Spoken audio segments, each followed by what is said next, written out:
Good evening, good afternoon, ladies and gentlemen. Welcome back to, in fact, the best day of the week here at High Top Sports. I'm telling you, the boys, them Gator boys, stay hot. Gregory Smith appears to be returning to the Florida Gators. We'll talk all about that with Keith Nabier.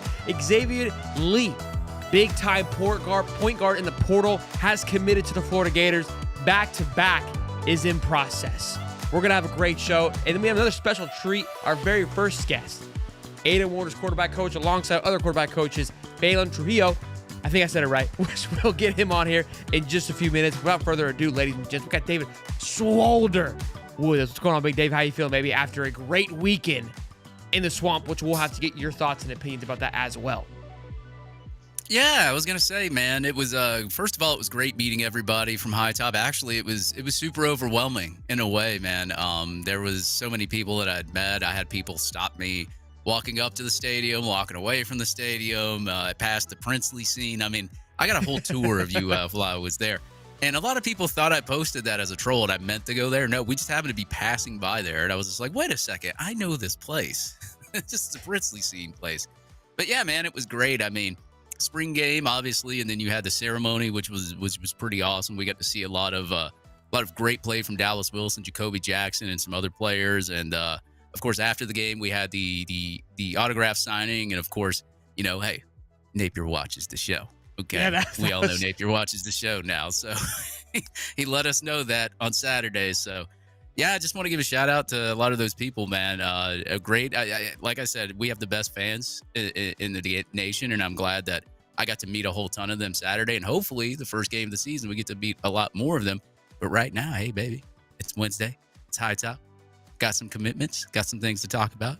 Wearing my lane chain, got my national championship shirt on. Let's get it, let's go. It's a good time right now. We're feeling pretty good. Still rolling high off the big championship last Monday. But yeah, we got a jam-packed show, almost 200 strong already, 2 minutes in. So you know what to do. Smash the like button and subscribe. We just surpassed 25,000 last Saturday. But without further ado, let's bring in our first guest of the evening, Mr. Balin Trillo. Balin, how we doing, man? Good to see you again. We saw you on Saturday. Chit-chat a little bit. Appreciate you coming on, man. Pumped to have you today. Yeah, no, I appreciate you guys having me on, and I look forward to having some really good conversation. And I'll be honest with you, man, being in the swamp in that environment for a spring game, I've been to a lot of spring games, especially since the quarterback training days for 11 years now. That was probably one of the coolest environments that I've been a part of at a spring game, specifically with the fan attraction, with, you know, obviously winning them a national championship for basketball, and seeing that take place in the swamp, man. There's something special going on in Gainesville. Yeah, man, I kept telling people, we're talking about practice. we were 60,000 strong in there bumping. It felt like a game to a certain extent. I don't want to oversell it, but it felt really good. The buzz was very high. Again, you were there, and again, it's cool to get your perspective. Obviously, somebody who's been part of the game a long time, and we'll talk about kind of your company, what you do here in just a bit. You and I were talking about Aiden Warner, how he's kind of grown into this role, and we all saw him last year get thrown into the fire, right? And now it goes into the spring game and wins the Danny Warfel Award for Most Improved and has a phenomenal spring camp. Yeah, no doubt. And it was really cool to see. That was my first time seeing him live in action. I was actually going to go to the Texas game. I was going to plan to do that for his first ever career start at Florida.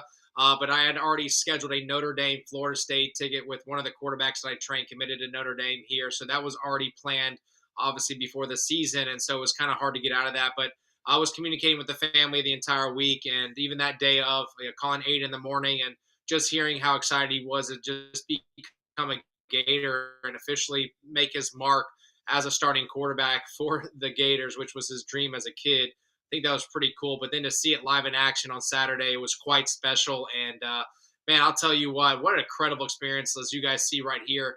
I mean, I'm with his family. There's his girlfriend there, and everybody was just there to really support Aiden and finally see, you know, him establish himself with a full playbook with a whole year under his belt, injury-free, and just be himself. And we clearly saw that he's able to play on this level, and there's a reason why he's remained the number 2 quarterback on the depth chart throughout the spring, even with a couple transfers coming in and a freshman that the Gators are really high on. So it just shows you right here, Aiden Warner belongs, in the SEC, belongs to be a Power 4 quarterback, and he looked really comfortable in the offense, and they had 4 straight scoring drives going into halftime, and he just looked really good running Napier's offense. Yeah, you and I were talking. I said, look, he kind of gave me a Mertz vibe in the backfield, just this calm, cool, and collectedness. I'd say with a little more strong arm strength. The big joke, obviously, Nick Del Toro kind of started off with he could spin it. And I remember the first play of the game, he flicked it down the football field, and I tweeted out, says confirmed he can spin it. So it was cool to see it again, kick it, throw the ball. And you and I spoke too. Again, he got a lot of heat after that Georgia game and kind of getting thrown into the worst case scenario to bounce back. I mean, I love seeing that for somebody obviously that young. But and I told you too. I said I was talking with Townsend. We were all there together. I said, man, I know last year we were really excited about the quarterback room, but in a weird way, seeing this progress and how good both these quarterbacks look, I feel way better about this quarterback room than I did last year. Yeah, and like we just said, Aiden has 3 years still left in his playing days, and we know DJ Lagway's the guy. There's no mystery with that, and he's an elite. He's probably the best quarterback in the SEC, and probably one of the best in the entire country. So, Florida's blessed with that. But then you have, again, a couple guys in the room, veterans in the room, as well as Aiden, who already has a couple games under his belt as a Gator. At the end of the day, it just shows you what hard work really looks like. Again, people from the outside don't see what's really going on the inside. All they see, obviously, is what they see on Saturdays. Aiden Warner was thrown in a situation where he had just come in before fall camp healthy because he had come from Yale with an ACL tear, couldn't really do much in the spring. And again, they're putting all their stock into DJ Lagway, who just got on campus. And so with that being said, Aiden really didn't get much reps, if any, and he was minimized with the playbook. And then all of a sudden, game two, he was told literally the week of, a couple of days before the game, that he had earned the number 2 spot behind Lagway after Mertz went out. And you saw the first action. He scored his touchdown in his first game against Samford. So, that just shows you no matter what was on the depth chart, he went from literally probably like 5 or 6 coming in and worked it all the way up to being the backup after obviously Mertz went out with the concussion. And then DJ went out and he became literally the starting quarterback at the University of Florida, coming from Yale as a walk-on. So, I mean, what a crazy story. These are one of the lifetime stories that we talk about. And the Florida Gators, they gave him that opportunity. And his dream was to be a Gator. That's the only reason why he's at Florida. I did everything I could to talk to O'Hara and Napier throughout the process of him being at Yale towards the end of that, knowing he was going to hit the portal anyways. And I just said, man, this is the kid you want to risk everything on. He's a no risk. His family went to the Gators. He's born a Gator fan. He comes in, he's 6'4", 200 pounds, very athletic. You give an opportunity, he can do really good on the scout team, prepare you, whatever. His dream was to be a Gator.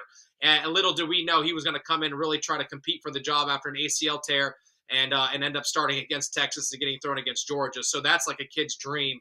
But again, all the fans can say whatever they want to say. I would love to see them put on a helmet and shoulder pads and go against those two teams and see how they do as a freshman. I mean, let's be honest and call a spade and know like maybe 4 to 5 plays max. So you give a kid a limited playbook in an environment like that, 2 of arguably the biggest games on their schedule, other than probably Miami and Florida State being a rivalry game.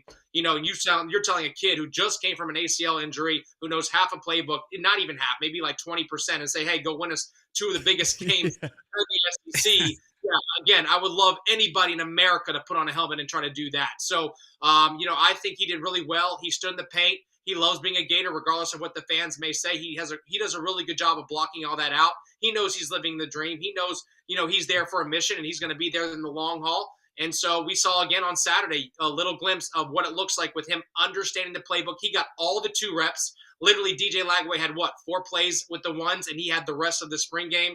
So he just proved that he is a dude and he deserves to be at the gate for the Florida Gators. You got me fired up, man. I love it. We should have had you come in when they were giving him the heat. Look, I couldn't agree. I was about to say he came in with a fire. Look, you said you've noticed this, I think, 3rd grade. So, and you and I we talked about having kids. You just had your second boy, and again, you grow with them. You've been watching him grow. It's like your own. So I get it, man. You know what he's capable of doing, and you know what he wants to do. And again, that was the biggest thing, is thrown into those Wolves. And we talked about it, the 2 teams that played for the SEC championship. So it wasn't like he was thrown into a Long Island, who we have coming up here. So maybe we'll get to see little Aiden at that game, depending on how the situation with DJ goes. But look, I couldn't agree more. He looked fantastic on Saturday. And I didn't realize you were talking about the progress he made coming from Yale was on the 5th or 6th depth chart, because a lot of people were saying like, hey, where's this Clay Millen kid? Right? That was who transferred in. Like, where is that? But clearly Aiden Warner, and that was what I was saying. So Aiden Warner obviously beat him out if he's not playing. Like, that was, Bailey doesn't just put somebody in who doesn't think that he's not ready to do that. So huge kudos to him. And I love it, man. The chip on his shoulder. Just hearing, again, it has ACL tear from Yale, comes in late, gets thrown to the Wolves, right? And like you said, DJ was kind of the project last year. Then all of a sudden now is earned his rep again. You bring in Harrison Bailey, Tramel Jones, 4-star guy, once a 5-star quarterback in Harrison Bailey, and now here's Aiden Warner beating all those guys out and winning the Daniel Warfare Award. So great stuff, man. Great progress. What were some things that you liked from his game that you feel like, hey, like he's taking those legitimate steps forward? I think being comfortable in the pocket. You see how very poised he was in the pocket. I think you saw a little bit of last year when he got thrown against Georgia and Texas. He's kind of trying to do things with his feet, get outside the pocket, kind of make easier lanes for him to throw on the run, which he's really good at. He made a couple good throws on the run in the spring game, but you're seeing him how comfortable he's in the pocket, going within the system, going through his progressions, like you see right here. Even this was a great check. I even called it. If you listen to the video, I literally said, watch Aiden's going to check something with Mizell, make him break one tackle and score, because we saw the man coverage, and sure enough, he threw a perfect ball in the out route from the far hash to the field. I think that's just elite throws there for a touchdown. That was the first play of his, that was the first play that you were talking about when he got in.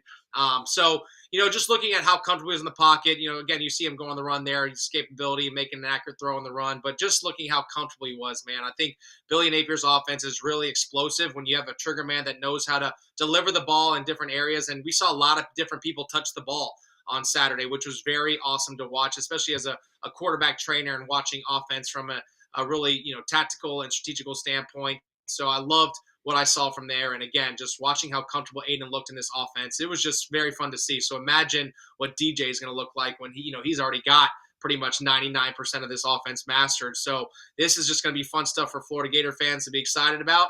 And like I said, and you just mentioned it, I mean, you bring in veteran guys and a top talented high school player, and at the end of the day, Aiden Warner beat these guys out in the spring, and which is why you saw him take all the 2 reps, technically the 1 reps in the spring game. So Aiden Warner has proven himself to be that dude. He has 3 years compared to some of these guys who have 1 year, a freshman who just came in learning the system like he did. So Aiden's going to be the backup. I can almost bet my life on it. The way he looked in the spring game, he solidified that. They're starting to pay attention. And, honestly, if this thing goes the way it's supposed to in the next couple of years, when DJ is hopefully a first-round draft pick, Aiden Warner will have a couple years to be the guy at Florida, and I think by that time he'll win some fans over. But at the end of the day, man, he's just living his dream. He's happy to be a Gator. I'm happy for him. You see me supporting the blue and orange right now. I'm all for it, man, because he's a kid that's earned everything, and he's gone out and betted on himself, and now he's playing on the big stage as a walk-on, the only walk-on in the quarterback room right now, and he is the guy. So it's pretty cool to see and talk about. I'm sure he'll be on scholarship the next couple of days. We're kind of, orchestrating through that. And hopefully, I think he's earned that right. But at the end of the day, he's just happy to be a Gator, and I couldn't be more happy to be his trainer. Shout out to the camera work. Yeah. First of all, that was good. It was good camera work. Yeah, it was good camera work. Yeah, I felt like I was solid. Yeah, I mean, the one thing I noticed too when Aiden Warner was playing, he looked a lot more fluid, and he looked like it looked like he was more fluid with his throws. He was more accurate from what I saw, and it looked like he could command that offense, and he was throwing the ball a lot quicker, making more decisive throws. Not what you saw, obviously, against last year because he was throwing the fire. I mean, those were 2 top 20 defenses he had to go against right after Lagway got hurt. So, I mean, I could probably think of any other quarterback you could just throw in there that has not started yet against those defenses, and they probably would have had the same outcome. So, it is good to see that Aiden Warner is really taking this ball by the chains, and he's really sink down, hunker down, and look, he looked a lot better. I'm not gonna lie, I was there, I watched the whole thing. He looked a lot better. So did Harrison Bailey as well. And I'm really excited. I'm pumped. It's like Shelton said, like now I feel a little bit more comfortable about these 2 quarterbacks, especially Aiden Warner as well. So really, hopefully nothing happens to DJ. But if something were, I would sit there and be like, okay, well, let's see what Aiden Warner could do, Harrison Bailey, whoever it is, the next guy up, because it looks like, Aiden, like Nick said, I was talking to Nick a little bit, not really about Aiden Warner, but I was talking to Nick a little bit about the quarterbacks. And I was just like, man, I guess this kid can spin it, huh? Yeah, and again, I've been to see him like literally develop since he was in like 3rd grade, and just watching him, and I've said it on multiple podcasts when he first committed to Florida, and I was able to get on a couple of guys different, especially the week that he was a starter. I was pretty cool getting to talk about his story a little bit, and then watching it unfold on ESPN and stuff. So just seeing him as a kid grow up, he was never the biggest in stature. but he always had a big time arm. And I always told him, man, if you can just get to 6'1" or above, you're going to be big time Power 4, at the time Power 5 quarterback, because I knew the talent that he possessed. His IQ levels off the charts. He is a smart kid. He has a really good support system, and he's always been surrounded by talent, which has been able to showcase his ability to win games. And he was a dude coming out of high school. He was a 3-star quarterback, at 6'4", 220 coming into his senior year, or maybe not 220, about 210. So he was solid, and he could run a 4.6, 4.5 40. So he had all the tools, and of course, his parents being in the law, with a law background, he decided to go to Yale, and that was a big decision for them because they were looking at the bigger picture outside of football. But at the end of the day, he's a competitor. He wants to be playing football, and so after a year or half a year of an experience at Yale, he's like, yeah, I'm ready to hit the portal and go bet on myself and play football and live that dream, knowing he can go law school anywhere, really. And so just seeing it development to get to this point, he's not just your average walk-on. Look at Baker Mayfield. He was a true walk-on. He walked into, Oklahoma and Texas Tech and said, I'm going to try out. It wasn't even a preferred walk-on like Aiden was. He was like, I'm just going to bet on myself and be a dude.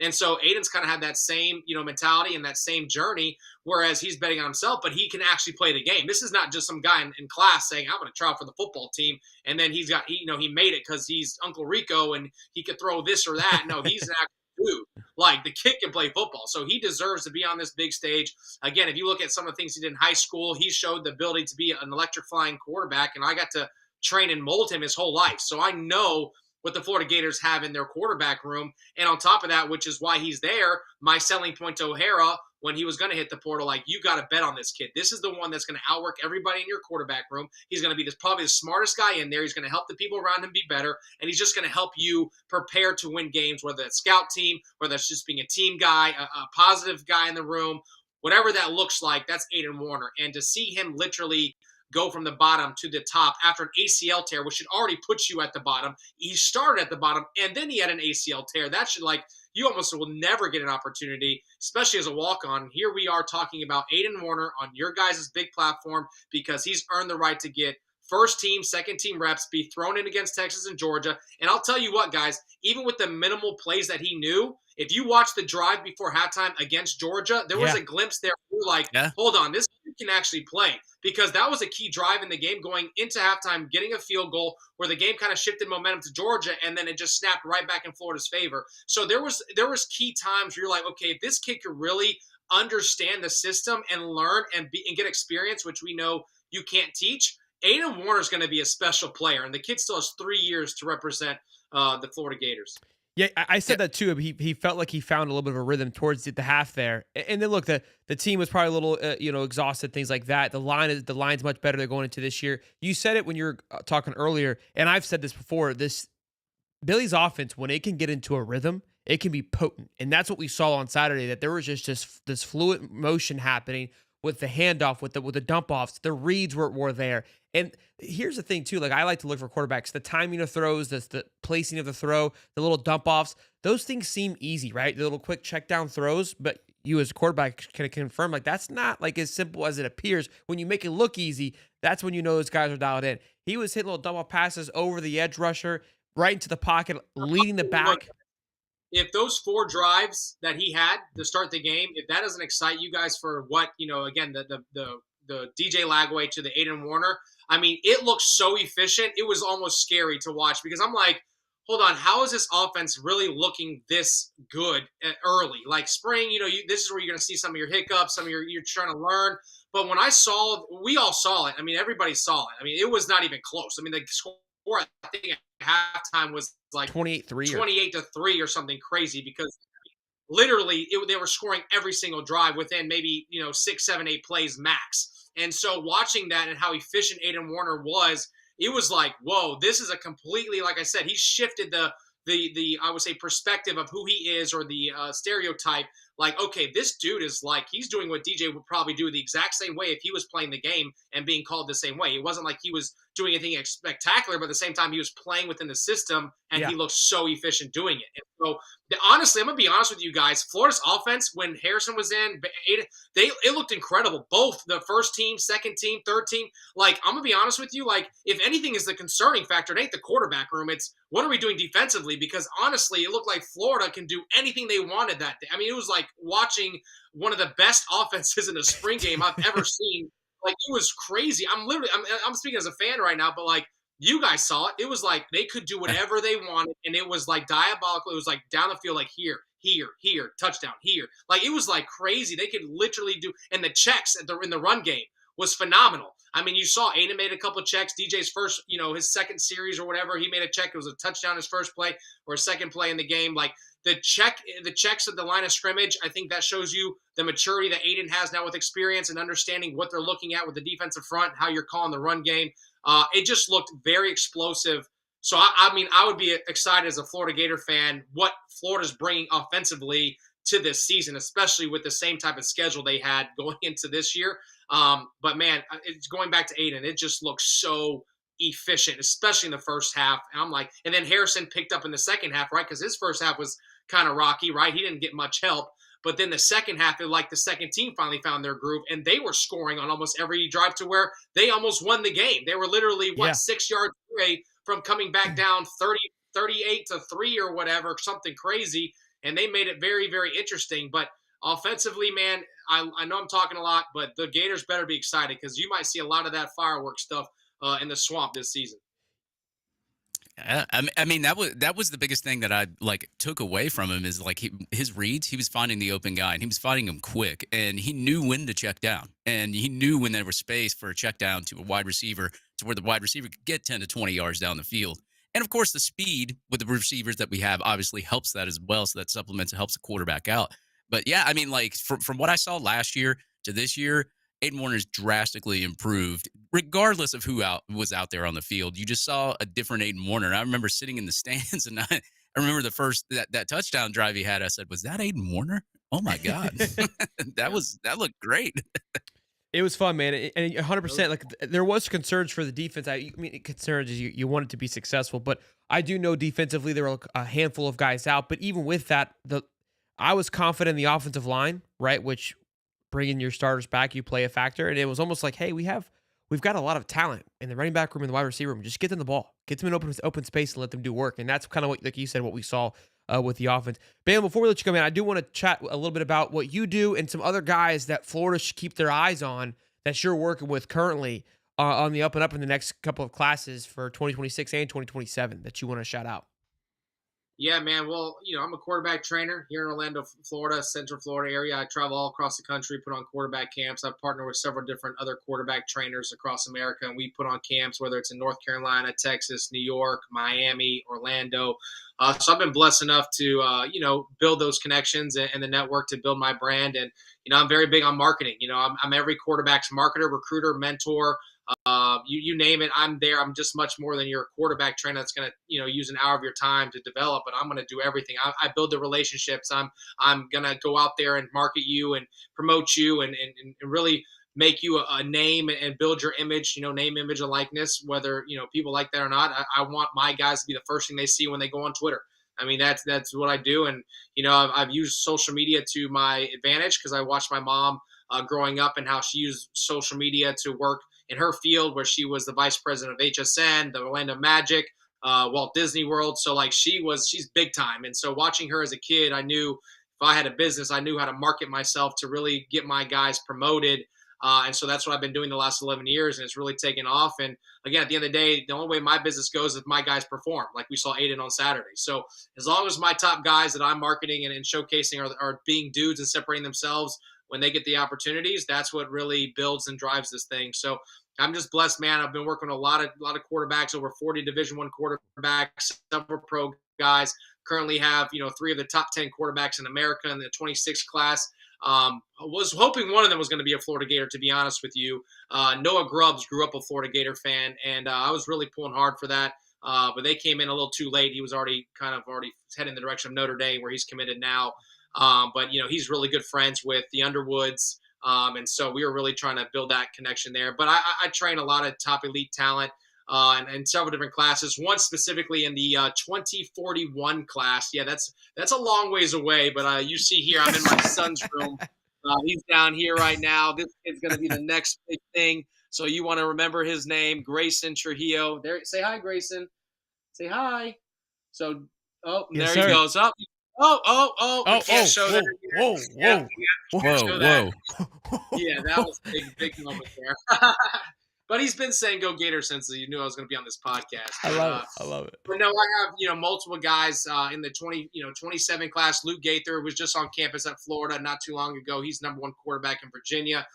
Trying to build that network there with Luke Gator. Got several different 27s like Champ Smith down in Miami. And then 28 class, AJ Chong, Austin Christian, Jackson Stecker. And then I got 29 class Peyton. There's a Peyton and then Nolan Downs. So I got some dudes like coming up in the next couple of classes. I think 27 is probably the hottest right now since you guys have Will Griffin already slated to come in. Special talent. I actually got to see him for the first time at Elite 11 2 weeks ago. Man, that kid is a specimen. I've never seen a kid look like that at that age. Absolutely crazy. Hold on a second. Sorry. Actually, Mackenzie Milton's calling. Funny. But here's a couple other more names here. I want to read it off because I have like a elite list here. 27 class. We have Luke Gaither, Joaquim Cavaclis from Lakeland High School, Hayes Cloutier, he's all the way in California, William Jackson, who's been at Florida several different times, Champ Smith, I just mentioned him, Zach Katz, he's down in Miami, Joseph Allen, right here in around the Cocoa Beach area, Landon Holly, who has a Florida offer already, Kevin Verpali, he's from Merritt Island, Jake Belcher from Dr. Phillips, and in the 28 class I just mentioned, Jackson Stecker, Austin Christian, AJ Chung, Remy Jarman. The 29 class, we have Peyton Carroll, Nolan Downs, Gianni Rodriguez. 2030, we have Gavin Pritzkow, Walker Motley, Kai Goodling. In 2031, Caden Williams and Joey Von Jimenez. A lot of you guys see Joey Von on social media stuff. He's a big Florida Gator fan. He's one of the top 12-year-olds in America. He will probably end up being a Florida Gator when it's all said and done. But those are some of my elite guys that I train all the way through the 31 class. And then you got my son who's going to be a dude. So, yeah, we'll see. Cole Walker, any noise on him? Cole Walker, my boy. Yeah, Cole. I mean, shoot, I hope the Gators give him an opportunity. I'm sure he'd come in on the spot just like Aiden did. Cole's a special talent, man. I know you know him pretty well, right? But I'll tell you what, man. He is just he's just a gifted quarterback that's just really fighting for an opportunity. He kind of reminds me of Aiden and his story, right? So, like, he's got all the tools to be successful. He just needs his opportunity to be the guy. And I think that this is the year that's going to happen, and I'm excited to watch it all play out. And I'm telling you, if he's at a school that you can bet on yourself your senior year at Mainland, if you do some special things, things can really work out for you because of the program and the winning tradition that comes from that program. So I think if he has a great senior season, I think he's going to do so. You might see him either in the Florida Gator quarterback room, or you might see him playing college football, which is ultimately the dream, right? So I think he's doing everything he can to be in that position, and that's all he really can do because he's controlling what he can control and let everything else, play out like it's supposed to. But at the end of the day, he's got to perform, and he's at the high school to do so. Love it. Mainland's where LJ McCray is from, boys, in case you guys are unaware. We got over 400 strong, guys. Be sure to smash the like button. Go give Balin a follow. You see his handle down there below. Show him some love, man. Well, Balin, I appreciate you coming on here and shit. And look, you said, hey, you have your guys' backs. How you were back in Aiden, I think we can confirm. Listen, you talk how you pitched O'Hare. I mean, look, if you're a parent and you got your kid, I mean, that was a hell of a pitch in myself, man. I'm like, look, bet on this kid. And you weren't wrong. I'll tell you that. You weren't wrong. Hey, so, I said Balin came out with the fire, man. I loved it. I loved it. That was fun, man. There's one thing I'm going to do. I'm never going to sugarcoat nothing. If I feel something or feel some type of way, I'm going to let people know. Yeah. At the end of the day, I'm about the kids, and if I can promote my guys and they're doing well and they deserve it, then why not use platforms like you guys to really market the kids and give them some love? Because at the end of the day, a lot of this social media stuff is all negative. And so, having the opportunity to speak highly on people and talk about that and give them the praise when they deserve it, I think that's really cool. And, I'm always going to be about that. It's all glory to God that we're in this situation. And at the end of the day, guys, it's just football. And there's a lot of kids out there that have dreams of playing at this level. And unfortunately, with that comes negativity and fans and people's lives. I mean, we're talking crazy fanatics that will literally have a weekend ruined because their team loses a football game. So like that's just part of it, what comes with it. But at the end of the day, this is literally a child's game that 5-year-olds are playing. So, it's just a game. We're having fun. And it's just really cool to see the guys perform and live out their dreams. Absolutely, man. And look, I think Yeah. it's cool too to get your perspective. And we don't get a chance to talk to Aiden, and I think we get a little bit closer. And that's what's cool about this NIL era. You get to know these guys a little bit more. So it's cool to hear the full story of Aiden, man. But Balin, we'll love to have you back on, especially once recruiting heats up and we get some of your guys on campus. We'll have you back, man, to chit chat some more. But I appreciate you taking the time today, man. Thank you so much. No Yeah, doubt, thanks a man. lot, Guys, man. appreciate you guys. Thank you so much for the platform. I do want to give a shout out to Coach Napier and Coach O'Hara. They have been genuine in Aiden's development. They have believed in him from day one, which is why you're seeing him have these opportunities. Coach O'Hara has done a phenomenal job of staying hard on him, and I want to give him a shout out because, again, it was our connection, our relationship that really got Aiden Warner there, and he took a chance on the guy that I marketed like I'm doing to you guys, really promoting him heavy for a couple weeks for him to finally say, man, I believe in him because of how much you're putting your faith in this kid, and we're going to take a chance. And now look at him. So I do want to shout out Coach Napier and Coach O'Hara. It seems like yesterday walking into their office with Aiden Warner and his family and saying, hey, we're going to be Florida Gators and we're all in, and them saying, let's roll and let's make it happen. So it just gives me goosebumps that we're even here talking about this stuff. So I appreciate you guys. I love your platform. Love what you stand for. Keep doing it. You guys are at the top of this game, man. I love this, and this is just awesome to be a part of it. So appreciate you guys. Thank you, man. Get me Appreciate goosebumps, it, man. man. Fire me Yeah, up, man. I you're love it. giving It's me cool to hear, man. goosebumps, yeah. It's cool to hear, man. Thank you, man. I appreciate it, man. Go Gators, man. And we'll forget about this. Yeah. We'll do this. We'll do this instead. Later, man. Appreciate it. Go Gators. Yes, sir. Ladies and gents, Balin Man. Trujillo, man, that was awesome stuff, man. Hey, If you didn't love Aiden Warner before, you better love him now, man. That was good stuff. Yeah, was great stuff. talk about a wrestling promo that wasn't supposed to be a wrestling promo. I mean, like he came out with the fire. I loved it. I was just like, man, I like this guy already. Yeah, he's great stuff, man. Ladies and gents, good to see you. We got a couple super chats we've got to go over here, and then Keith Napier from On 3 will be joining us to talk about a few things. The first thing, High Top broke $2 says Gator Boys stay hot. They do stay hot. They do stay hot. T-Dub, $5 says High Top Boys stay hot. We stay hot too, boys and girls. I love it. And then Daniel Middleton, $10. My man, thank you for the super chat. Thank you all for you do. I appreciate you, bro. I've been watching for over a year now. Oh yeah, man. Go Gators. Gator Boys stay hot. Hopefully we're back. We are back too. Hashtag Go Gators. And then Daniel Middleton said, what did he say? He said $2 more. He says, we need shirts made that Gator Boys stay hot. I don't know. I think there's probably legal things, but there's been plenty of those have been made. I don't think we can probably make. I don't know. It's just words. Maybe we can. I don't know. Maybe we can do Gator. Depends on if it's like trademarked or something like that. But like knowing our luck, we would make it and then it would get trademarked and then we'd have to get rid of them. We get yelled at for sure. Before we get Keith on here, let's talk about the big news in basketball. Top point guard in the country, Xavier Lee, 6'4". I think he averaged like 18 points a game, couple boards last year.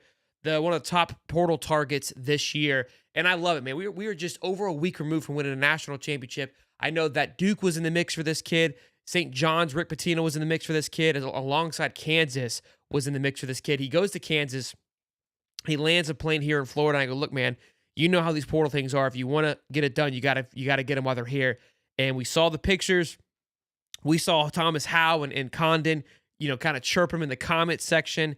They bring him out last night. They have a little hangout with him, and then today he commits. So you got to wonder if that plays a factor into Condon. I know Condon has declared for the draft with keeping his college eligibility. Reminder, Will Richard and Walter Clayton did this as well last year, right? Let's test the waters. Let's test the market.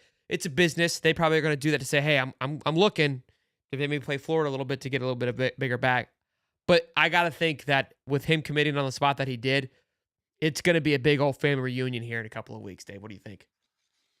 I mean, yeah, that's what happens when you win a national championship, man. I mean, you get all the accolades. I mean, look at what Ohio State's doing in recruiting. Not like they weren't recruiting as a juggernaut before, but now they're really gonna take that step, and Florida takes that step. I mean, and I'm talking about like I don't think if Florida even makes it through that tournament, they even land this commitment. They may still, I don't know, but winning a national championship helps a lot, right?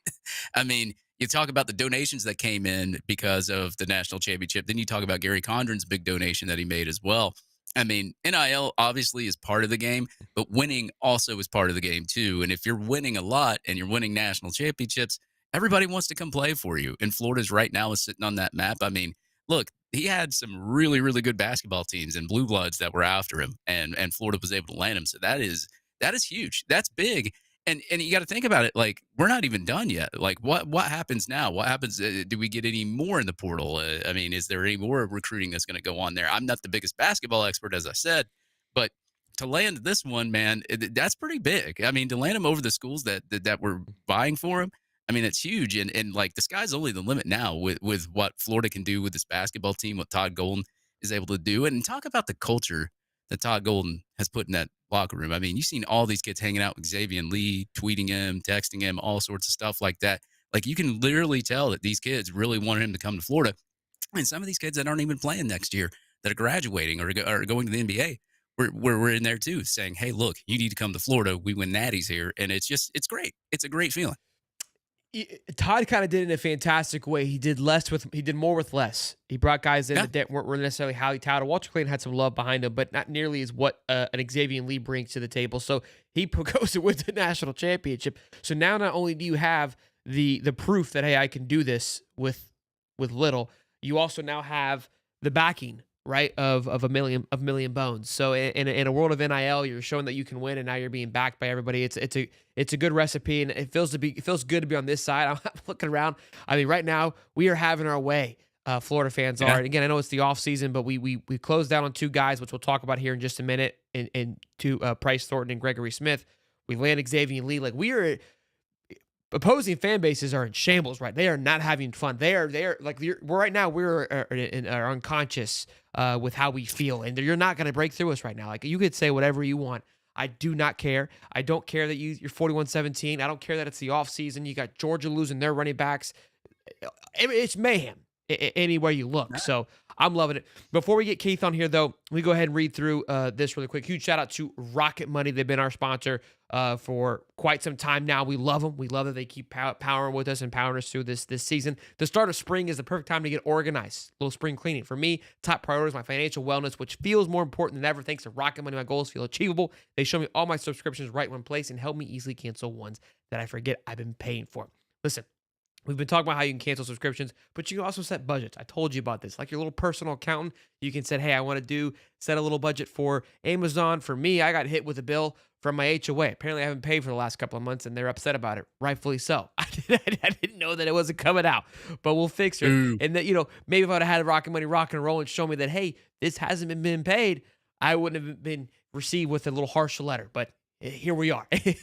Anyways, boys and girls, Rocket Money helps you do a lot of great things. Again, organizing your finances, but also helping you cancel your unwanted subscriptions, allowing you to save money. Rocket Money is a personal finance app that helps you cancel your unwanted subscriptions, monitors your spending, and helps lower your bills so you can grow your savings. Rocket Money has over 5 million users and has saved a total of $500 million in canceled subscriptions, saving members up to $740 a year when using all the app's premium features. Cancel your unwanted subscriptions today. Reach your financial goals with Rocket Money. Go to rocketmoney.com/hightopsports. That's rocketmoney.com/hightopsports. Rocketmoney.com/hightopsports. Now, ladies and gentlemen, long overdue, back from across the pond, slinging his sticks. The depths. Breaking sticks, I think you mean to say. Were you breaking them, Keith? No. There was some near damage over there. I'm going to put it this way. My God. Yeah. What about what? Some what, of F5 damage? some of my clubs almost did. Yeah, some of my clubs almost didn't make it back from Scotland, I'll be honest. But what's going on, guys? From you or from the flight? Were you having a rough day over there? Listen, I told you it's not fun playing that link style. Well, we played 6 rounds of golf, and I thank God the one round I played well was the old course at St. Andrews. It wasn't windy that day till like the 12th hole. I got totally the difference between wind and no wind there is 10 shots, right? And so I got lucky. But the other courses we played, Royal Dornoch, number 2 course of the world, Turnberry, top 15 course of the world. It was windy, it was hard, and it just wears on you, man. And it just wears on you. Also, $150 for a ham sandwich and 3 bourbons wears on you too. So it all adds up, okay? But no, it's a great trip. But got back just in time for the final. Yeah. Sounds like that wallet went under par. Yeah, well. The only thing that was in red this weekend was Keith's wallet.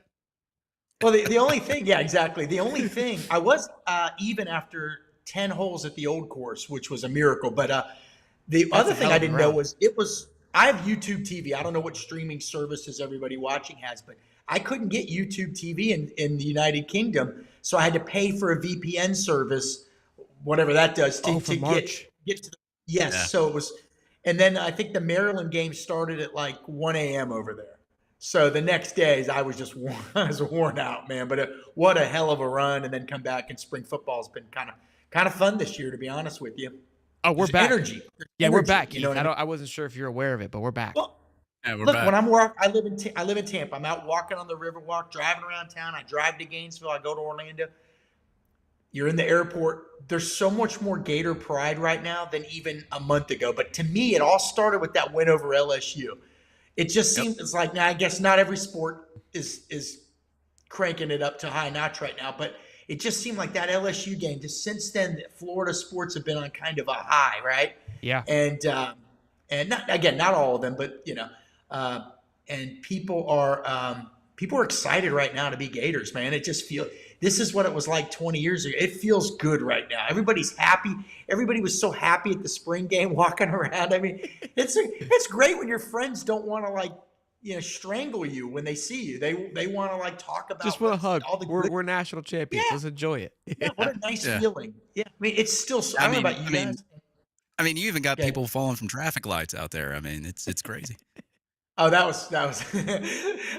But it's fun, man. I mean, this is you can't win at everything, right? You can't win every year, but man, especially for Gator fans from the 60s and 70s and 80s, they must be like, all right, I can die and go to heaven now. This is more than I ever could have possibly imagined.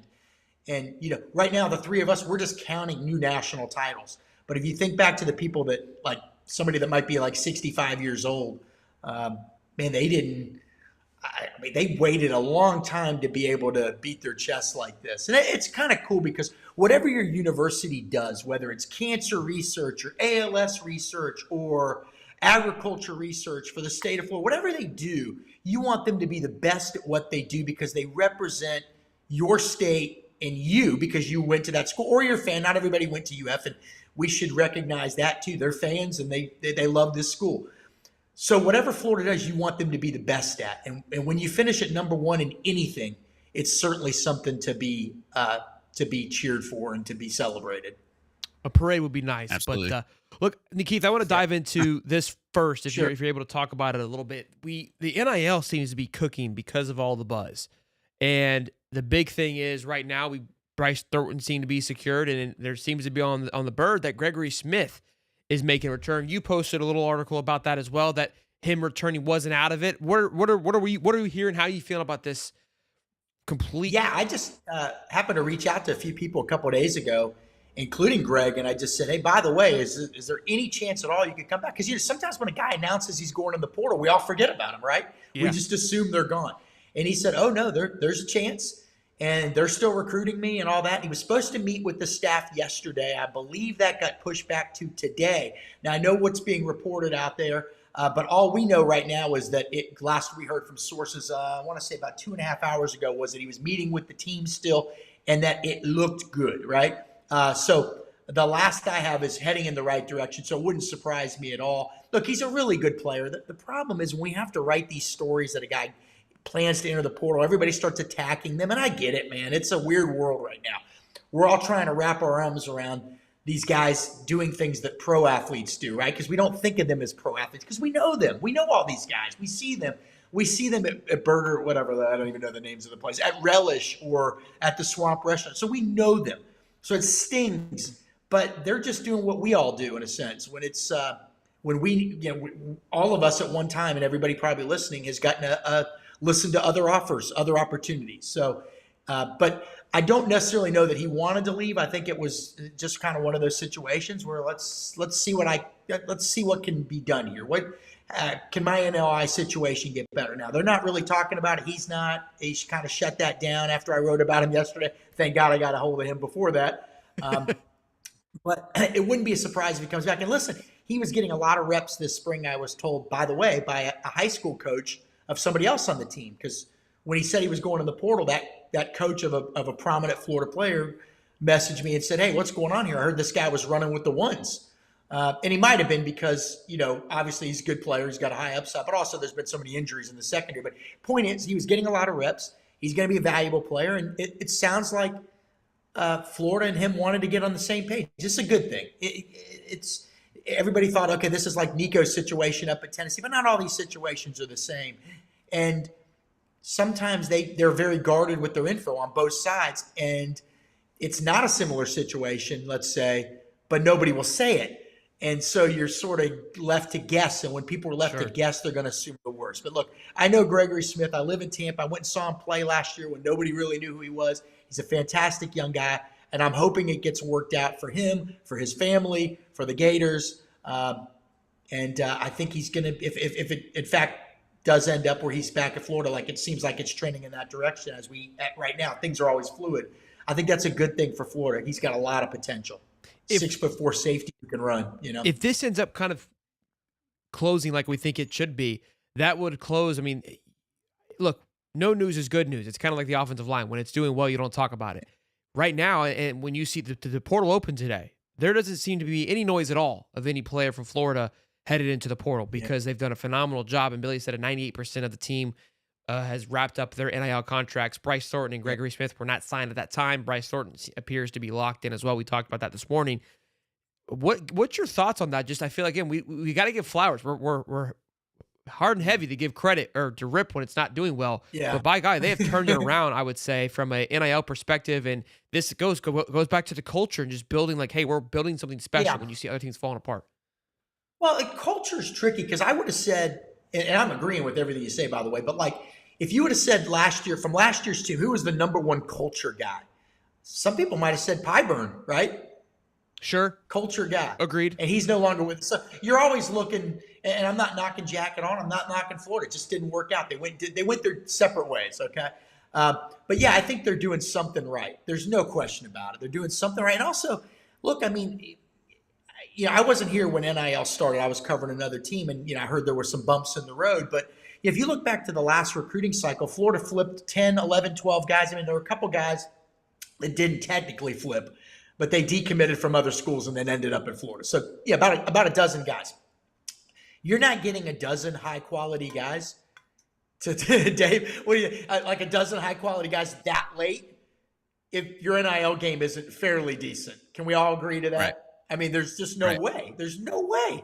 I mean, and they beat out some schools that supposedly really have strong NILs. And I know two of them that y'all are thinking about and everybody's thinking about, Miami and Auburn. And they beat those guys out for Tavares Dice, for Drake's Hilton Stubbs, who goes by Drake. So they're doing something right over there, but it's not all NIL. They're people are excited about the program. Kids want to play with DJ Lagway. The staff is communicating with people. It all works together. I mean, let's not kid ourselves. NIL is going to be the biggest thing. It just is. But that doesn't mean other things aren't important. If, in fact, let's say Florida and Florida State have the same number NIL package for the same kid, then what are the difference makers? The things we just talked about. And so I think some people at some schools don't want, I'm not saying Florida's one of them, but they don't want to admit that money, NIL is ever a factor. Of course it is. Let's say, who are we kidding? We're all adults here. But that doesn't diminish the work of what everybody else is doing from the top down and from the bottom up. It seems they finally caught up to each other, right? Like Billy was kind of trying to go about it a certain way, and the NIL necessarily wasn't there, and now they're finally in sync. I mean, yeah, I agree. But every recruiting cycle presents its own challenge. So I'll give you an example. So FSU just lost all these games. Dead in the water, right? Well, maybe not. Because when you're, quote unquote, dead in the water, that's when people open up their textbooks and say, hey, I may not live too many more years. I'd like to see my team win again, right? So there's always threats coming from different directions. We think of it as being Georgia, Alabama, Ohio State, USC, Notre Dame, Michigan. But now some new threats. North Carolina's got a blank checkbook now, right? Yeah. FSU's going to spend because they are not going, in their eyes, what can we as a program do to not go 2-10 again? Now, everybody listening to the show hopes that 2-10 is about their average record for the next decade, but they're going to do whatever they can do to come out. So there's always challenges coming at you from different directions. But Florida has shown, first of all, give Jacob LaFrance and that staff, he's the GM, for anybody they might not know, they're doing some pretty good not just recruiting, pretty good evaluating too, right? And that means high school guys, portal guys, they're finding value in the portal. They also came to realize that, you know what, we could go spend a heck of a lot of money in the portal, or we could spend a lot more money on roster retention. Well, you would spend more on roster retention if you like the guys you have, you're confident in the way you've been able to develop them and think they're all going to take further steps forward, right? So like if you're, remember going into the winter portal season, I know I'm going on and on here, but there was a prevailing thought that Florida would go get a right tackle. Well, they looked at the right tackles available and they said, well, God, we don't know that any of these guys, one, are better than the guys we already have on the roster. This is the coaching staff thinking this. And two, they might cost more than to keep the guys on the roster, right? And then three, the thing that nobody ever talks about, chemistry. It matters. You bring in a guy and everybody on that offensive line in that offensive line room knows that you paid more for that guy. He better be a stud, okay? Because that could blow up the chemistry in that room if some guy comes in, he's making $700 a year, and your starting left tackle is making 2/3 that, let's say. And so there's a lot of things to consider. And so far, I think like Florida's handled this well. They're getting all these guys back. They feel like when you look at the roster, okay, maybe there weren't a lot of all SEC or all American players last year, but they think guys are trending upward. And they think the young talent that they played last year, the Miles Grahams, Aaron Childs, Jaden Baugh, DJ Lagway, well, when do they say you make your biggest jump? Year 1 to year 2. So you start putting it all together, and they're thinking, this is like, schedule's murder, again, maybe even tougher this time, the way it's set up. But they're thinking all those young guys are going to take major steps forward if history repeats itself. Then you've got veteran guys like Austin Barber, Jake Slaughter. You've got 4 offensive lineman starters back. Now, that doesn't mean they couldn't use some help. They need some more depth on the defensive line, right? They probably need depth maybe at linebacker just to bring it. Like people are like, no, they don't. They've got plenty of linebackers. They got plenty of good linebackers, sure. But 1 or 2 injuries, remember they like to rotate. And nobody wants to play a guy 100 snaps the whole game. I remember last year there was some talk, why isn't Pyburn playing every snap?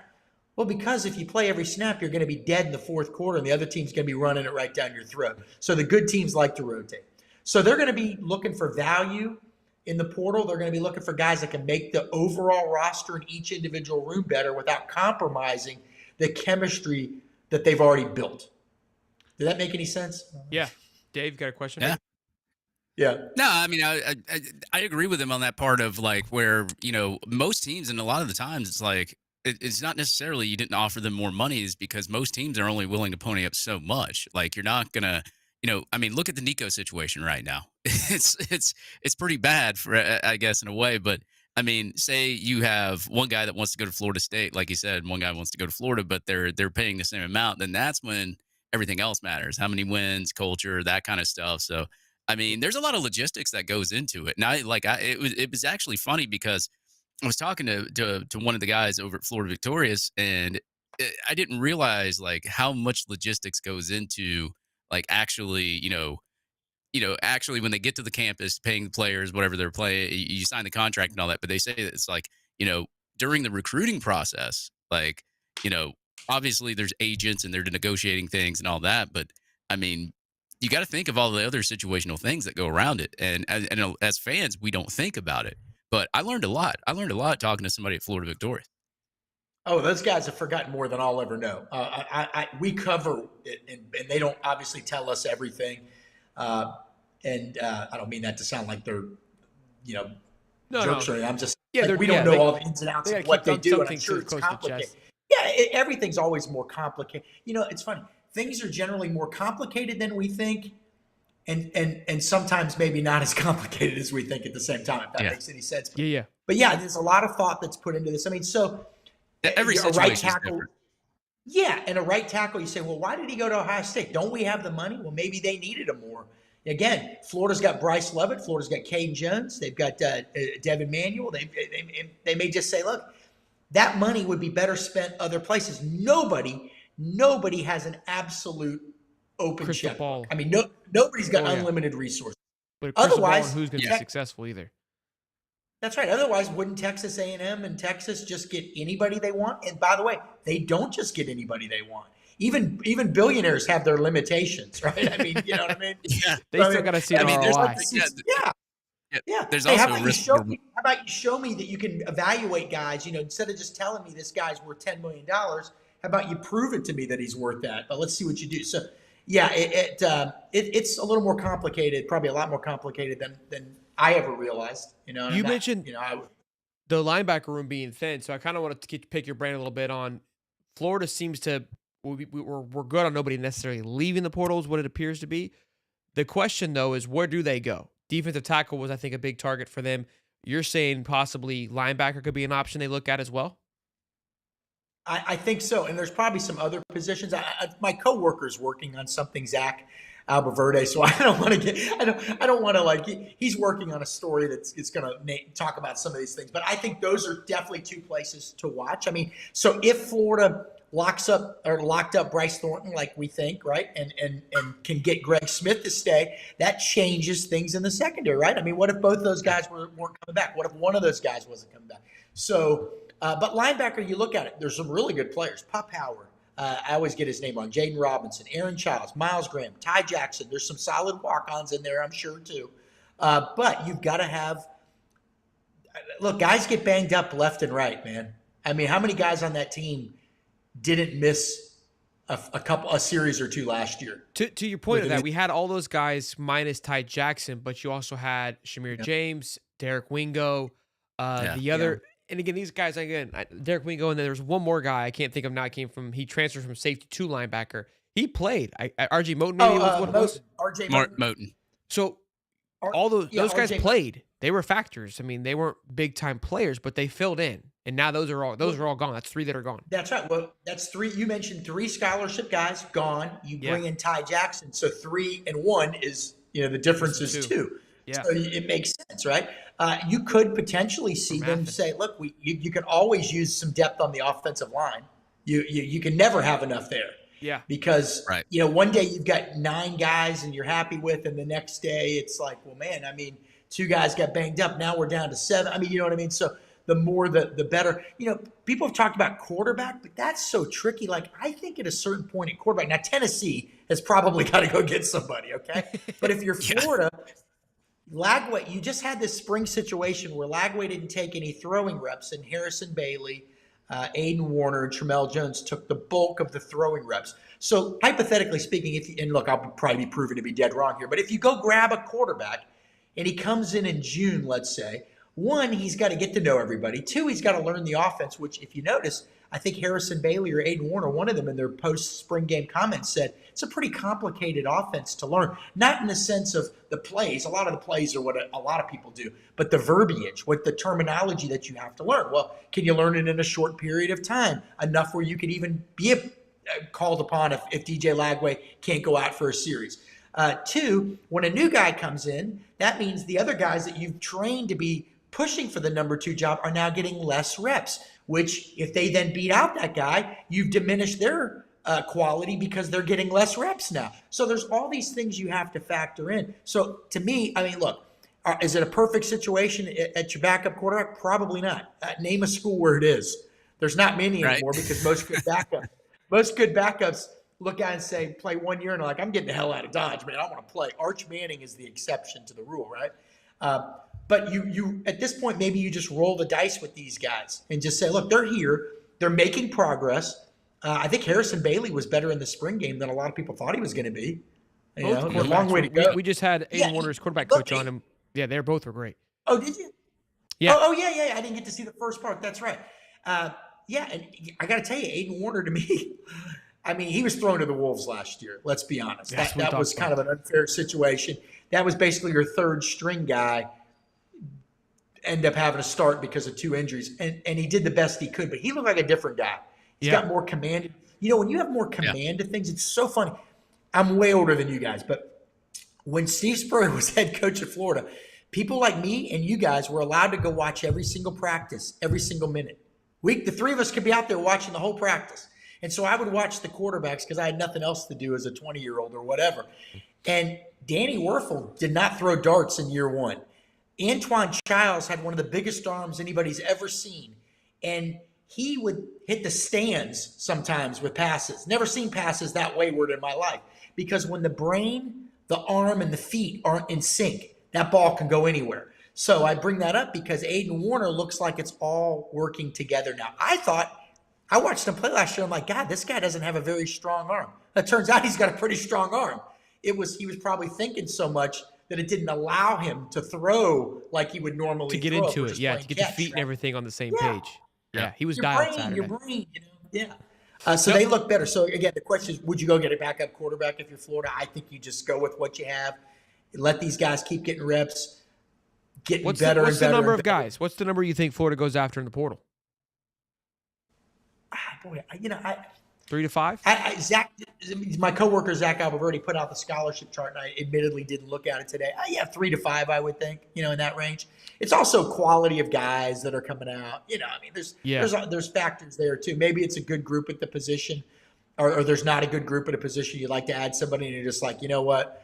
Let's just go with what we got. But a lot of it is depth pieces at this point. I don't know that you could look anywhere on the Florida roster. Now, if an all-conference right tackle from the Big Ten goes in the portal and says, I want to go to Florida, do you turn him down?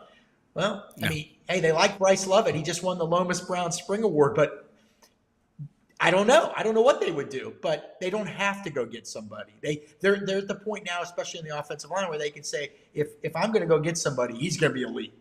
Because I'm not going to risk ruining my chemistry and all the things we talked about earlier for a guy that is not much better than what we may already have, I am wondering because Cam put it. Go ahead, Dave. I'm going to look to see how many spots we have because Cam Parker put in our chat how many spots we have. So that's going to be a player factor too. Yeah, and you also got to think that if you bring in a 1-year guy and you have a guy like a Bryce Lovett that has 3 years or whatever. Is he going to transfer because there's one guy taking the spot and you just wasted 3 years on a guy with him transferring by bringing in a 1-year guy? I mean, there's so, I said, there's so many logistics that you have to think about. And also, I'm sure that there's talks with some of the kids behind the scenes, saying, hey, or, you okay if we bring in a guy from 1 year? Can you do that? And I'm pretty sure those conversations happen behind the scenes. I'm not there. Yeah. But, I mean, just having to deal with, I could imagine having to deal with all the, not even really the personalities, but just having to deal with, hey, if I bring this kid in, what's this kid going to do? Maybe I need to talk to him.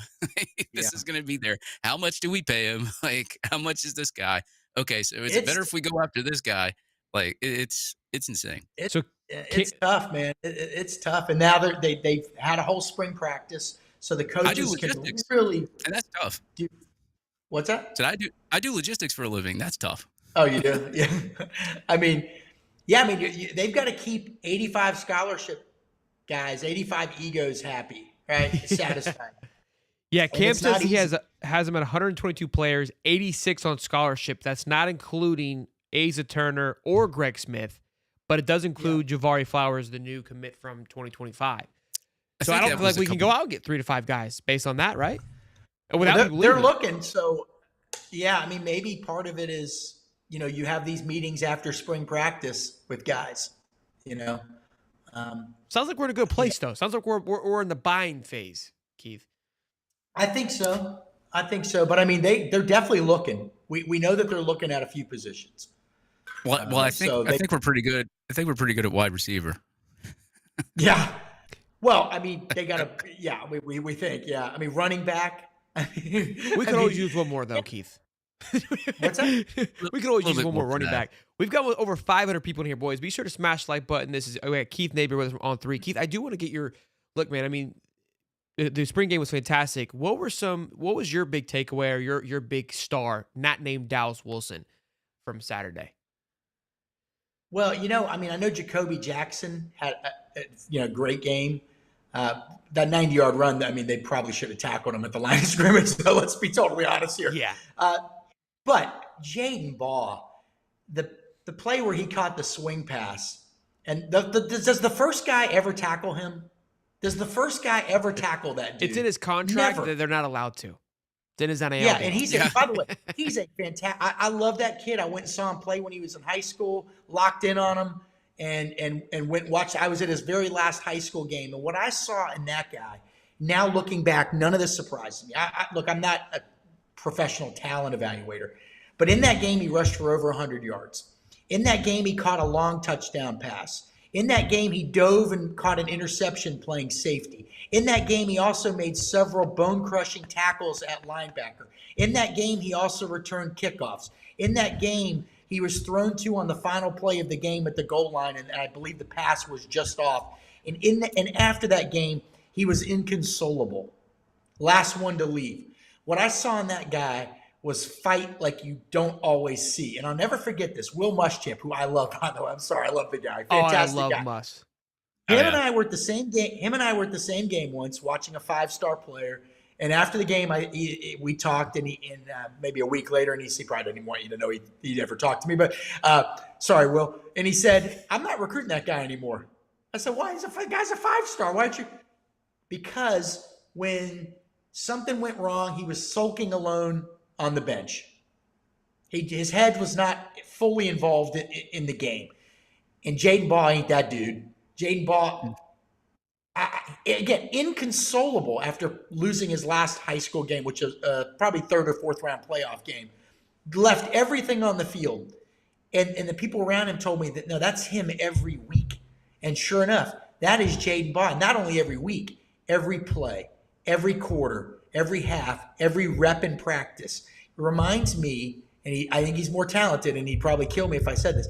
He reminds me of Eric Rett, a guy that doesn't quit ever. And that swing pass or whatever it was, or wheel route or whatever, I can't remember whether it was just a screen or a wheel route. It was a wheel route. Yeah, we were watching it on the clips earlier, actually. The guy's unbelievable. He is, you look at the roster and say, okay, this is a team that could win 10 games. But if you go player by player, you wouldn't say there's a lot of All-American types. A bunch of good players, but who are the All-Americans? Jaden Baugh is a guy that I'm looking at and I'm saying that guy's going to play in the NFL for 8 to 10 years. You know what I mean? Wow. He's got it, man. He's got it. And so to me, that was a big takeaway. Not many running backs rush for 14 yards a carry in high school. Man, but he did everything. And in fact, I think it was, I could be wrong, somebody, I can't remember, it might have been Jay Bateman. It was a college coach that said, hey, I was recruiting him to play linebacker. Yeah. The guy could be, I say this about Miles Graham too, by the way, who's probably my second favorite player on the team. Ernest said that this weekend we saw him at Spurrier's. Oh, did he? He was talking about Miles, and he was like, look, Miles can still play running back. Like he's just that dude. Miles Graham and Jaden Baugh could switch positions tomorrow, and Florida probably wouldn't be much worse. Okay, like they're like the same guy. I mean, Jaden's a little thicker, I think, like a little bit more, Barely. But man, they are just two dudes that get it. Probably 3 and out guys. Miles Graham reminds me of Devin Bush, who played for the Steelers. Dad was the Bush player that played for FSU, and Devin I hope I'm getting the right Devin here. Played for Michigan. Miles Graham's not 6'4". He's not Javon Curse, right? He's not Johnny Church. He's not some of the great, but he is just so good, and he's always in the right place at the right time, and he knows where he's supposed to be, and he knows where you guys are supposed to be on every play. Another takeaway, Napier said it. They got to tackle better. That was not a great tackling display. So for all the fun offensive plays, that Jacoby Jackson run was great until you look back and you see how many guys missed tackles. Yeah. So, look, that was something Will Harris focused on heavily. I mean, look, we love to kind of troll him now because he left, but that was something that was a big focus of his. It was a big thing we talked about after the spring game, much success. And what I love too is we talked a lot about Jaden Ball last spring, and then Jaden Ball comes out and does his thing in the season. The fact that we're talking about him again, because of that's how much better he's gotten. It's unreal. But yeah, defensively there were some struggles. Balin even said that, like, look, you put up damn near 70 points on total. Yeah. You start to question what's going on defense. But defense was a little thin. I wouldn't take too concerns, and I just think it's credited to the offense was just clicking like I haven't seen it. Thoughts on that? Yeah, no, I agree. If I could get back to the defense just for 1 second, I think the key to this whole thing for Florida on defense: 1, depth on the on the defensive line, and then 2, I'm just checking my text here, depth on the defensive line, and 2, can they get after the quarterback? Every great a national champion, SEC champion, every great legendary Florida team had multiple guys that could get after the quarterback. I look back to like 1990, the first, or 1991, the first SEC championship game. Culpepper, Harvey Thomas, there were a couple other guys, just guys that could get after the quarterback every play, right? And if you don't have those guys, first of all, the quarterbacks are getting comfortable back there, which is a bad thing. And two, you got to be able to get off the field on third down. What was that, the third and Grantham defense that you guys had to live with when I was covering the other team for a lot of years? You know, every time I was on Twitter, third and Grantham, what's that? Oh, my God, that's bad. You know, holy Jesus. You know what I mean? And you guys had to live through it. Thanks, but Keith. can you get off the field on third down? So they got a lot of confidence in George Gums. They think that L.J. McCray is going to be solid as that pass rush guy. Kofi Asari, I think, led the team with 2 sacks in the spring game. And then Jaden Woods is getting a ton of buzz. Jaden Woods, if I would say there's one freshman defensive player that's getting the most buzz, it might be him. And they say he's like a man. This is a guy, year 1, he'll have to work into the rotation. Year 2, big-time stats. Year 3, 14 sacks, NFL. That's the trajectory that people think he's on. Now, he's got to go out and do it. He's never played in the game before. But the offense, yes. There are weapons there. I wouldn't say that there's I'll probably catch some hell for this. I like Livingston at tight end. I like Hayden Hansen. I don't know that there's I don't know that there's anybody in their tight end in the passing game at tight end that's going to terrify other teams. But they're certainly solid players. But your quarterback, if Lagway, now it is a concern to me that he missed some developmental time this spring. Working on off-platform throws, when he would throw some wobblers last year when he was off-platform, and then just continually to understand things. But the staff doesn't seem too worried about that. So that's what I would tell people. The receivers look like they've got a world of potential. And from what I hear, all 3 of the main freshmen that were there are going to contribute a good bit. Maybe Vernell Brown and Dallas a little more than Nashawn at first, because Nashawn's got to get a little bit more physically stronger. But guess who had the longest catch in the game the other day? Nashawn Montgomery. He looked awesome until he got hurt. Is he good? Anything on the injury? What's that? Anything on his injury, on his hand? Oh, I haven't heard. Okay. But, he is a guy that he just needs to put on a little bit of weight. He's probably a little more not as polished as the other 2. But that's okay. In fact, when you look back through the history of Florida football, most of the guys that we consider the elite receivers, only a handful, did much their first years. And you might see 2 or even 3 guys doing a good bit this year. You got the 94 team with Ike and Riddell, obviously, but Chris Collinsworth was playing quarterback. I think Wes Chandler was pretty good in a wishbone offense. But so we have to temper our expectations a little bit with these guys. They still got to get out there and block. They got to do all those little things. And then also they got J. Michael Sturdivant and they got Trey Wilson back. So, I mean, the room is pretty solid, I think. Tank Hawkins shows potential. There's some dudes there. You seem fired up, man. You seem like you're well, I'm trying to you're more reserved usually. You're about to say Gators by $1 million if I don't. No. Because I'm dealing with what I see, but then also when you look back player by player, okay, Tariq Sapp, productive year, but 7.5 sacks. I mean, that's not all SEC material. Those aren't all SEC numbers. So he's got to take a step forward. Sure. So do a lot of guys, right? But based on what he did the year before, if he takes a similar step, he might be looking at 10 sacks. So, I mean, George Gums, 5.5 sacks. To me, I keep going back to defense because I think that's where the bigger question marks are. But, George Gums, 5.5 sacks last year while splitting the outside Jack edge position with TJ Searcy and the starter Jack Pyburn.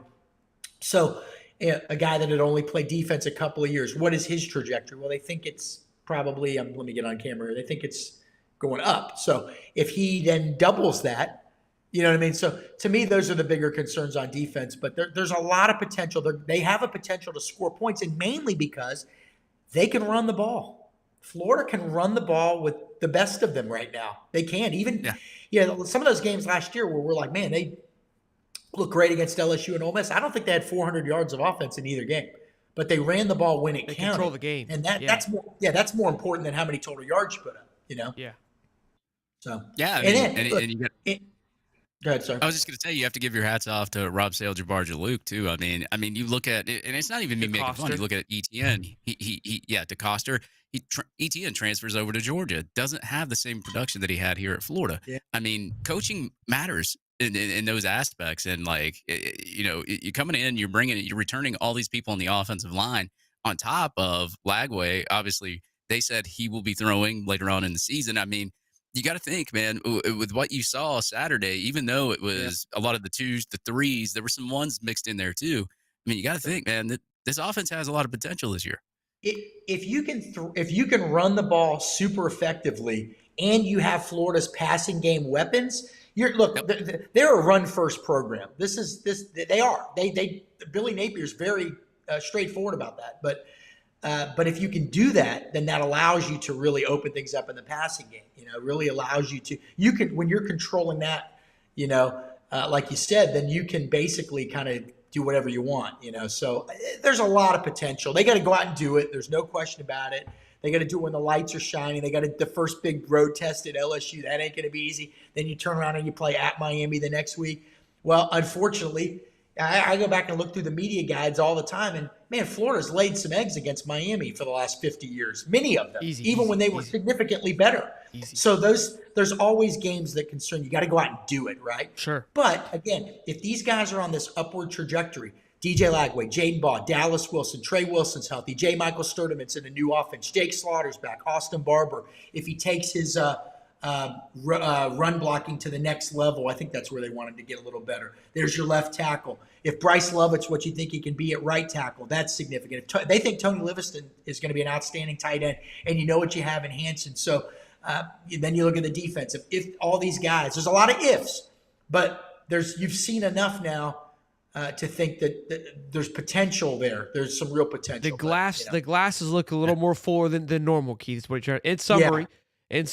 Keith says Gators by 1 million, and to keep your eyes out on the portal. So that'll be something we watch. The portal's open for till the 25th, so about 9 days to keep. It usually kind of leaks over a little bit. But Keith, tell us where they can find you, man. We got Corey Bender, your guy, coming on tomorrow. Talk all things recruiting, so that'll be fun to pick his ear a little bit. I think Florida is going to be able to capitalize it. It really feels like they're gelling on the NIL, and you got to think that with how they've been able to lock down this roster and the development, and you're seeing other guys, we won't mention their names, Miami, losing guys due to lack of development, that the long-term investment is going to start to have its ROI, and I really hope we can see us take another step in the recruiting world, which Corey will elaborate more on tomorrow.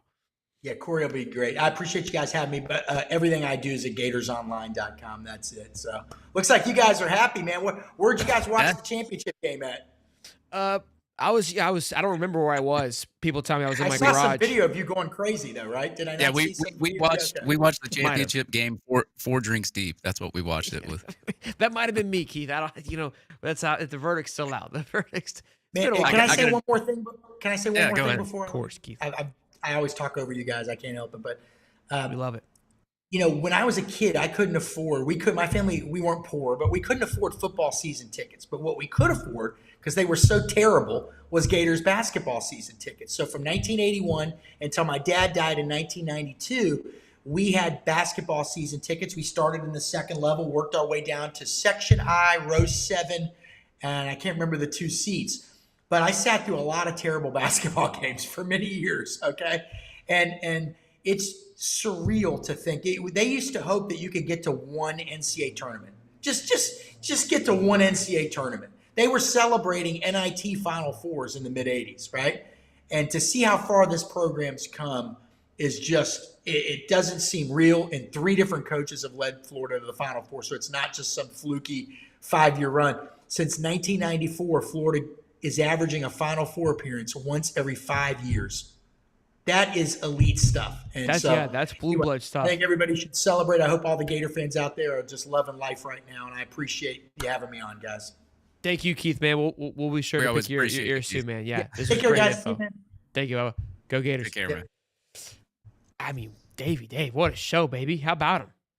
Man, hey, and you know what? I didn't get to mention it because, we were just caught in conversation, but, shout out to Ty Jackson and Hilton Stubbs, man. Hilton Stubbs, an interception in the game. He had the second most tackles. Ty Jackson had the first most tackles in the spring game too. So some of the freshmen in there stepping up a little bit there too. Yeah, man. Look, all in all, you heard Keith. I mean, great summary of, and it was great. We had Bailey that was there. We had Stephen Harris talk about it on Monday, along with Kevon Ratcliffe. We Yeah, had obviously you talked about it. There was just so many perspectives there that were there this weekend on Saturday, and obviously it wasn't on TV. So a lot of great information that we were able to consume and hear, and just, I mean, create more buzz than there already was from this team. So we're really excited about it. But look, the big crazy yeah. news too, we've been following. We started on Saturday. The news was broke when we were live, which was awesome. With Uncle Luke comes on talking about Nico. Looks like he found a home at UCLA, which is look, good for him. We were kind of talking about at the Possibly. beginning of the show. It's not confirmed yet, right? It was broke by Colin Cowherd, which I thought he was. I didn't know he was still in the news or breaking news, but Yeah, it said that he was going to join UCLA, but then a report came out that said it's still not like totally done yet. But I don't know what's going on. But I mean, like, look, that that whole situation's crazy because like they said that he wanted to go to a team. You know, he didn't like Tennessee's offense, which was ranked 26 nationally against FBS opponents last year. But you're going to go to UCLA, where they were ranked 123rd against FBS opponents nationally. But you're talking about Tennessee's offense. It makes no sense. Like to me, it's like, dude, just be honest. You want the money. Just you're gonna go where somebody pays the money. Like you're not hiding this from anybody. yeah, I don't get the move to UCLA. It's nobody plays out there. Look, what I say too, I said this too, man, and wrote an article about it. So I like to see him play, and you're gonna go to UCLA and be forgotten about. That just is what it is. So look, if it pays off for your success, so be it. Then good for you. I said on Allie's show, I don't wish ill will on anybody. We obviously Right, control right. with fan bases and whatnot, but in some shape or fashion, you do kind of wish there's an example to be made because you don't want this to become the norm. And again, I think part of it is who you recruit as well too. You've got Tennessee quarterback doing this. You've got our quarterback and DJ Lagway donating his NIL to women's athletes. So that isn't that's not a Yeah. it's not a problem of NIL. It's a problem of the people involved with it and how you recruit it as well. So you always want to kind of find a thing to blame. It's not necessarily the process or the NIL. It's the things that are trying to involve themselves in it. It's typically people. We're the ones that always mess things up. So that's something that kind of the Hey, dadagers, and as I'll Silk tell you said on the this: show. a lot of the time, and I'll say 80% of the time, it's the parents. Yeah, the dadagers. Yeah. Well, Yeah. boys and girls, we had a great show. I mean, over 500 strong, was 600 at one point. I want to give a huge shout out to Foco. We were showed on their Twitter platform. They're working on with us on expanding a relationship, which I'm excited about. So be sure to check out Foco. Use the link in the description and use the code, of course, HIGHTOP15. That code will be changing tomorrow. I can't say it yet, but that just shows that we're making some headway with them. And I Yeah. think, look, they've got some great stuff. The overalls were a massive hit on Saturday. I think if you don't want, you should get them just for the regular season. The wife and I were planning. It's looking like we're going to make a trip for the first two games because first two games are at home, and the next two are away. Then there's a bye, which that's what my kids do. So I'm over here shooting like Jimmer, and then I believe we're at home at Texas, which there's no way I make that. So I think, and you and I were talking, Dave, of possibly bringing down your DJ buddy. We're going to be in that same spot, and I kind of want to do a massive 2 tailgates if we can and really send it. And if that's the case, Foco overalls are going to be a massive hit for the first 2 games of the year. And even though it is Long Island, which typically we wouldn't get excited about it, I think that the anticipation is going to be through the roof to see DJ Oh, yeah. sling that rock, to see all the talent on this team, to see how it looks, to see the flow. It's going to. I saw 60,000 strong at a practice. This place is going to be an insane asylum in so many ways on a Saturday against Long Island. I hope it's a 3:30 game. I don't think that it will, but give us some time to party. I want to get up there and hang out. Hey, I want a night game, baby. Give me the night. All right, Give me easy, 7 easy, o'clock. easy. Yeah, easy. I like 3:30 is a sweet spot. 3:30 is a sweet Yeah, spot. yeah. You gotta introduce your wife to Harmonic Woods too, man. We gotta shout them boys out too, man. They know how to party to tailgate. But I'll probably be in and out. I'll probably be going down there and coming up here. But of course, I'll be staying with the high top guys, of course. But yeah, man. I mean, like the first game of the season, you got to show up for, man. No matter who you're playing, you got to show up for that. And I'm pretty sure it's gonna be packed. It'll be sold out. But yeah, I mean, I'm already pumped. I want the first game of the season to happen, but I got to wait till the end of August. You can see it. Steve said he has tickets for the sidelines for everyone who subscribed. So that should be really cool to see how we managed to get everybody on the sidelines on Saturday.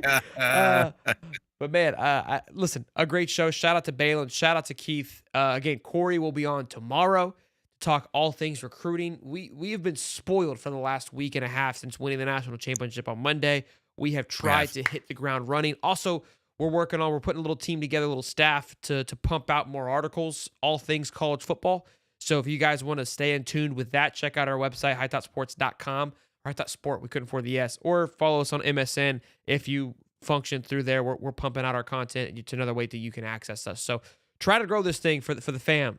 We really appreciate everybody's support and you guys standing behind us and allowing us to do this. We want to do more of it. We want to get bigger at it so we can do more special things. Get the boys rocking and rolling. So I appreciate y'all as always. Oh, quick, another super chat. Obviously the support on the internet, obviously we'd love that, but like just going in there in person Saturday and just having a bunch of the people come up to me, say, hey, look, we enjoy the show, we enjoy you, means a lot, man. I mean, people want to take pictures with you, want them to sign their stuff. I mean, that's surreal. I mean, it's very humbling, to be honest. And us, me and you, Sean, we don't have egos.